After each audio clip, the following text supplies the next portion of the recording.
When quarterbacks become too much for the Cleveland Browns to handle, they call me in. I am the dog pound whisperer. When I arrived at Browns camp, there were several behaviors that I had to correct, but always with positive energy.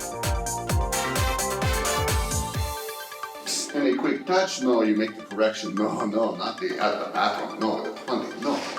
Ugh, playbooks suck. First, we take a selfie. No. We do the playbook, not the Instagram. We are a quarterback, not the 15-year-old girl. Definitely never been more focused in my entire life. I'm going to Vegas. Get it? No, now here comes submissive. Now we can watch the box score, which starts right now. I don't know a lot about sports, but I can drink a lot of beer. My motto is simple. C's get degrees. Need a long, inappropriate hug? I'm your man. I think I'm smarter than you, because I probably am. Howard Collins, the box score. Hey, hello and welcome to the Box Score. I'm Brock in Los Angeles. They are the Danettes in Milford, Connecticut. Welcome back from a Thanksgiving break. If you were unable to sit around away from your family and watch sports alone and uninterrupted, you did not have the break that I had. All right, let's start with college football. One of the major headlines of the weekend was Les Miles surviving the LSU chopping block. McLovin, if you were the AD there in charge of all things, what would you be doing with Les Miles? I would be singing I Can See for Miles and Miles as I tell him that he gets the job back. The who? Hello? This thing working? Miles and Miles. No, but here's the thing. Les Miles is a victim of how awesome Odell Beckham Jr. is in the NFL. They see Odell Beckham Jr. dies and makes a one-handed catch. Tyrann Mathieu. Well, Les Miles, Les Miles really let us down. Even though he's won the SEC and he's won a national title and has kept them competitive every single moment of his career there. But it just shows you lose 3 games in a row in the SEC. Yeah. In any other place in sports, you probably wouldn't fear for your job. Like, can you imagine, who is it, Mike McCarthy, the Green Bay Packers coach? If they lost 3 in a row, let's say they lost 6 in a row. Think Mike McCarthy's in danger? No. In danger. This guy was assumed fired 3 days ago. Yeah. And now he's back in business. It seems like the super success of someone like Nick Saban, because everything gets compared to him, no matter how great Les Miles is or any of the other SEC coaches, because the dominance continues to be Alabama and Nick Saban, you look like you're failing. But there's nothing else in sports like it. Like, if the Yankees lost 11 in a row, they're not firing their manager. Probably not. I don't think so. If John Calipari lost 7 in a row, 8, 9 in a row, then we may have something. Oh, they'd go off the deep end real fast. John Calipari lost in the first round of the NCAA. Why is Chip Kelly, who's lost 4 in a row, all of a sudden on the hottest seat of all hot seats? Because they're a game out of the lead. Yeah, they're 4 and 6. Because that's easy to say he's on the hot seat when none of us really know. Yeah. I mean, if he was on the hot seat, you think his owner is going to tell him, coaching for your job? I don't think that happens. I think there's a lot of assumptions in the media by us, and we just roll with what we think are storylines. You might say, I can see for miles and miles. Mm-hmm. I can see for miles and miles. Well, one of the guys that travels miles and miles is the college football writer Pat Forday, and he called in today and talked about some of the pressure that kept Les in Baton Rouge. I think that some people caved and or just changed or overruled. I think that from what I've heard and read, the school president came in and basically to a degree said, what are we doing here? During the game, after listening to 100,000 people chanting for Les and, seeing this just outpouring of support for him and the amount of money it would take to buy out Les Miles in a state that's in the midst of an education funding crisis. I think the bad PR was piling up pretty high. It is interesting that I think Dan mentioned it later, that it feels like it's wagged the dog, and that the reaction of the media to the possibility of Les Miles being fired, we assumed it was a done deal. I heard a lot of people say this is done, and it's just a matter of how it's going to play out. Negotiations, exits, and maybe the next person. Now it seems like it's right back in business. But I think it was a wag the dog. The fans said, hey, no, once we realized, hey, there's nowhere to go but up. Nick Saban's not driving down and taking his old job back. And as weird as Les Miles can be sometimes, and fluky and stuff like that, show me somebody better that's available. You can't just invent somebody. Well, another coach who had an uncertain fate before this week was USC's interim coach, Clay Helton. And after seeing his Trojans defeat his crosstown rivals, the UCLA Bruins, Pat Hayden decided to stick him in full time. Now, Seton, you knew about it, but mistake. We would never ask you to burn a source. How did you get this Glazer-esque scoop? You know, people don't realize that behind the scenes, I'm really, I'm basically like a beat reporter for a whole bunch Burning of up the phones. teams. Yeah, so I'm really hitting the phone lines and whining and dining and things of that nature. But I just have a friend who is, has sources, and they were throwing things out there, and that was one of them. I ran it by Dan, and he was, because I know that he's pretty plugged into USC, and so just sort of cross-referencing things, and then I was like, all right, cool, well, let's see if that plays out, and it did. So, yeah, it was funny, actually. All right, well, a guy who found out about it this morning was USC quarterback Cody Kessler, and he jumped on just a half hour after the meeting about finding out who his new head coach would be. It was pretty awesome. We literally just got out of a meeting about 30 minutes ago, and that's where we found out. We walked in, Pat Hayden walks in, and we didn't know what to expect. He kind of had a serious look on his face, and then he announced, he's no longer your interim head coach, he's your permanent head coach, and the guys got excited. Everyone jumped out of their seats and ran up and gave him a big hug, and it was a pretty cool moment to be a part of. Were there tears? Yeah, he got a little emotional. Some of the guys got a little emotional, but I think it's just because we've gone through so much, these last few weeks, and he's been a constant for us the whole time. Yeah, the timing worked out really nicely for us. We had booked him over the weekend, as we always do, especially on the weekend while games and results are coming up, trying to figure out what we want to do. And with USC beating UCLA, we thought either Coach Helton or Cody Kessler would be a good guest, not knowing that this news was going to come down during the show. I got a note from Sports Information at USC asking to move the interview to a little bit later, so we all started wondering, why that was. There was no real explanation why he was going from the second hour of the show to the third hour. Then obviously, very soon after we realized, I guess there was whether it be a press conference or a team meeting going on, they had to get some ducks in a row, and this was about to happen. So, and hearing Cody Kessler describe what was going on in the room there and the jubilation and those that were supportive of Clay losing the interim title and now becoming officially the head coach, it was a cool moment minutes after him getting the job full time. It's nice too, because we've been in situations before where we had somebody on, and moments after we have them on, news breaks, like, man, we didn't get out of them. Imagine if we had Cody Kessler on an hour earlier and we said, so do you think your coach should be the coach? I hope so. I hope it all goes well. And he already knew that information, and then it would break. Yeah. It's happened before to us, and you feel like a big dope. But Cody's would have had to hide it maybe. And then 10 minutes later, all of a sudden, here's Pat Forty tweeting out that here's the new coach of USC. You're like, wow, we just had on his quarterback and we didn't get out of him. That's one of those things that really sucks. And didn't happen today. It worked out for us that we had the perfect kid afterwards. Well, I think actually USC might have helped us there. They might. Oh yes, but what I'm saying is we've been in situations before where we had someone on and they have the news and we don't get it out of them. Yeah. But, we don't know that meeting just happened. It's not like we could convince him to tell us something. Well, what if Sports Information said, all right, Cody, go do this interview. Just don't tell them that we have a new coach. That's why it's good to have history with these people. Like at USC SID, they know us. Yes. We know them. They wouldn't intentionally screw us by putting Cody Kessler in that position. I think that's one thing about knowing the school. I think USC did the right thing. Like, hey, let's not put Cody in a position where he's maybe giving out information that's not supposed to be. And let's not put Dan Patrick show, because we've had good interviews with them. I'm not saying we're partners, but everybody. All 5 coaches they've had in the past 5 years we've had on. Oh, well, and given Kessler's pass, he'll only have 2 more head coaches before he graduates. All right, coming up, one of the greats pens a farewell. Don't be one of the greatest, be the greatest. Drive a Ram 1500 Eco Diesel. Climbing hills, hauling trailers, and looks great on your arm at that high school reunion you've been dreading. Get more facts at ramtrucks.com. Guts, glory, Ram.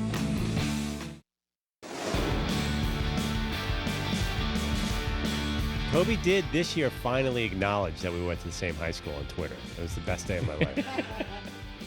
Were you in high school at the same time with him? No, my brother was on the same team with him.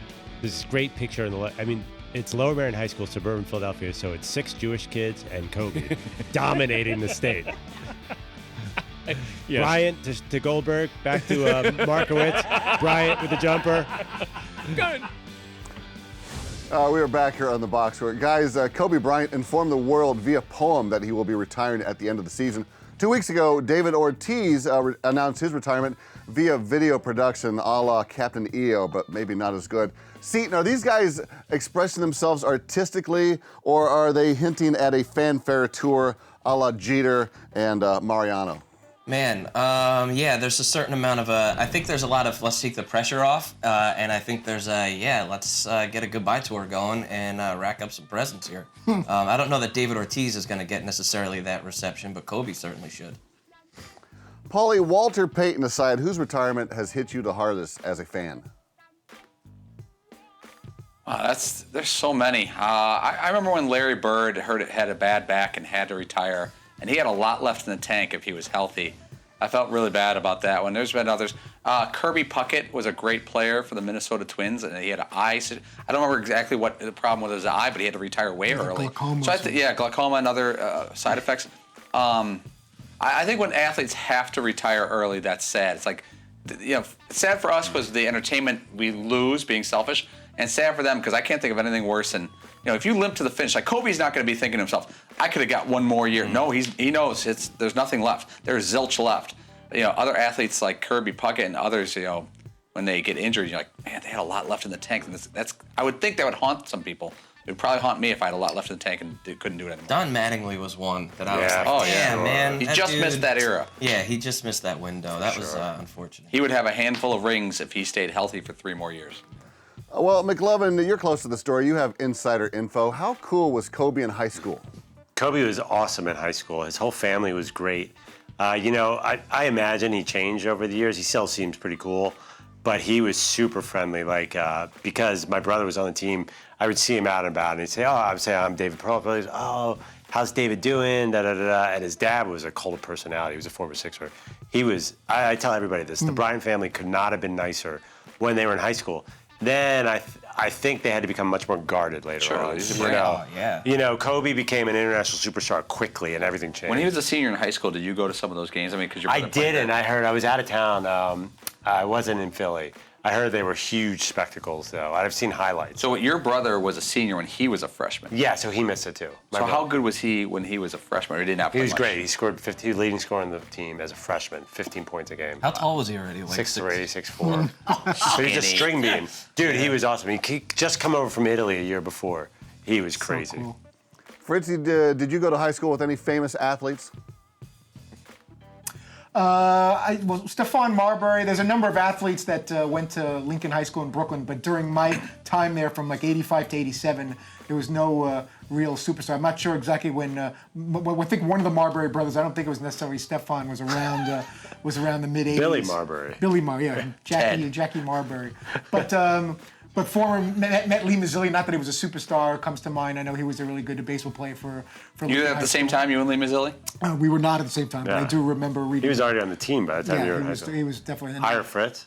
John Franco, but I think he went to Lafayette, which was like. So that's not your high school. So it would not be. So you mentioned a guy who was a great player, but didn't Arthur Miller. Barbara Streisand.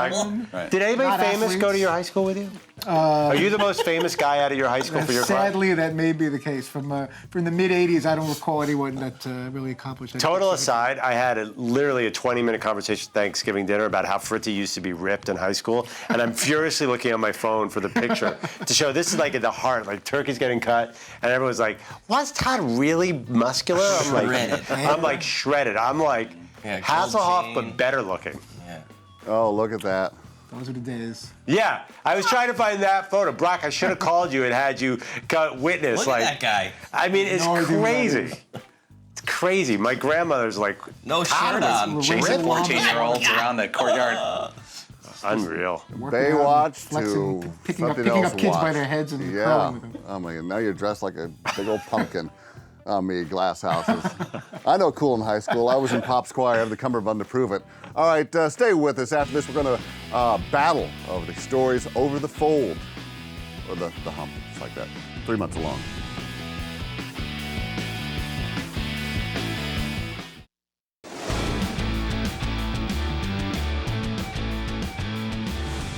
All right, we are back here on the box score. Guys, it's been a while since we spoke, and since we last spoke, a lot has happened. So let's travel to a land where the fun is funnier and the puns are punnier. It's time for another edition of... Mock Headline Battle Royale! I'll give you a headline. You give me a mock headline. First headline. The Patriots suffer their first defeat of the season with overtime loss to the Donkeys. Let's start off with the back row, and McLovin. Brock, us girls gone Weiler after big win. Front row, and Paula. Beat the Pats, that's a stretch, but lanky Osweiler gets it done. Height humor is real simple. Not a little I dark didn't twist like it. we've come to expect. Gangly. Fritzy, happy Fritzy, what do you have? Brock in a hard place. Osweiler brings Broncos back, ends Pat's undefeated season. Brock in a hard place. And finally, Seton, your headline. I just couldn't decide between Mile Y, Mile Cry, Mile I hope everyone dies, Mile let's all go get high, Mile and High. eat a pie, Mile someone hurt their thigh, all types of Mile. I can see for miles and miles. I got a clue. He just got one step closer to the belt. Second headline, Kobe Bryant announces his retirement via poem. Good for him. Paulie, your headline. Aged Kobe, no longer on the menu. Thank you. Oh, those cows get drunk. Fritzy, your headline, please. 8 has enough. No longer poetry in motion.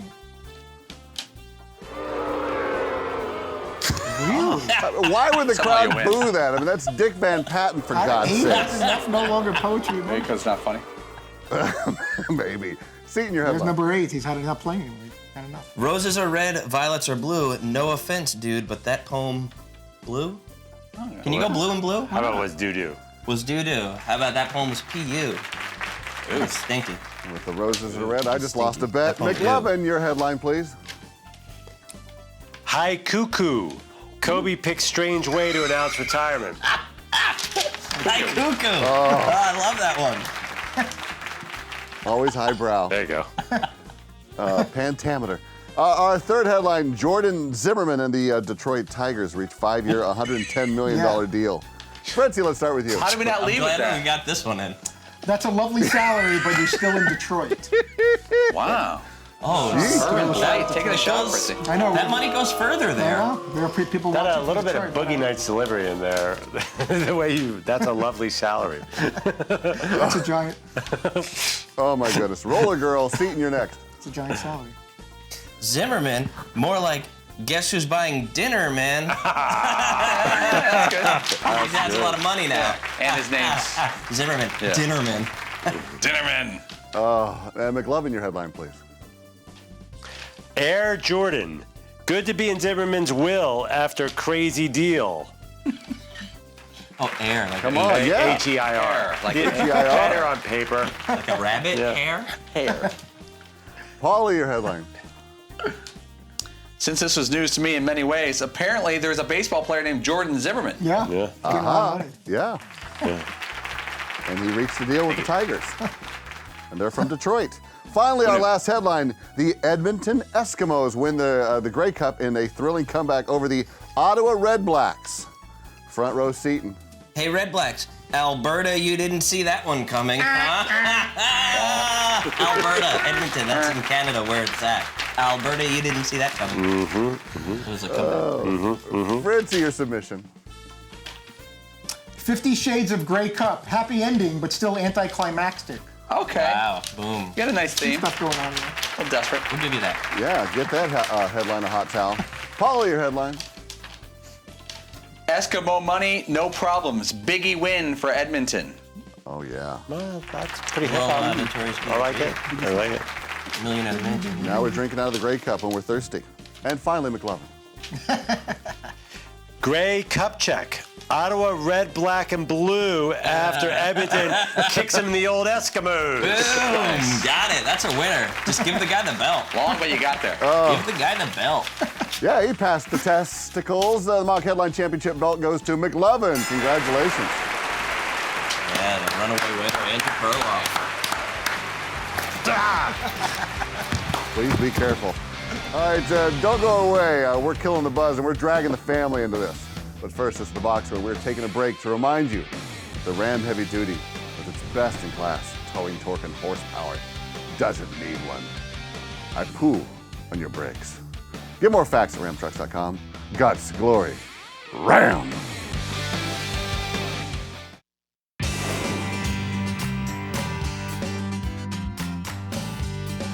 All right, we are closing up shop here on the box score. Guys, today Dan put Paulie on the spot by asking him, if you and Rebecca Lowe were single, what if? Now, Paulie, the show is unique because it catches sort of you guys, the essence of you guys just goofing off. But not everyone understands that. How do the wives take these conversations spinning out on air?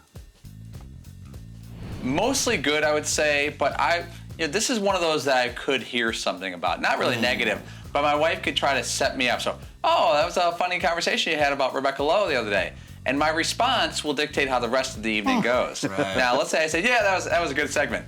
Or if I say, yeah, man, I mean, oof, I didn't know what to answer because, she's really cool. Well, if I said something like that, if you say the wrong thing to the wife, that segment could have a lot of legs. You can't say, if I only had a do-over, imagine that, me and Rebecca. Right, that's what you would say. That would have been the end of the I think what does it say? What would Fritzy do here?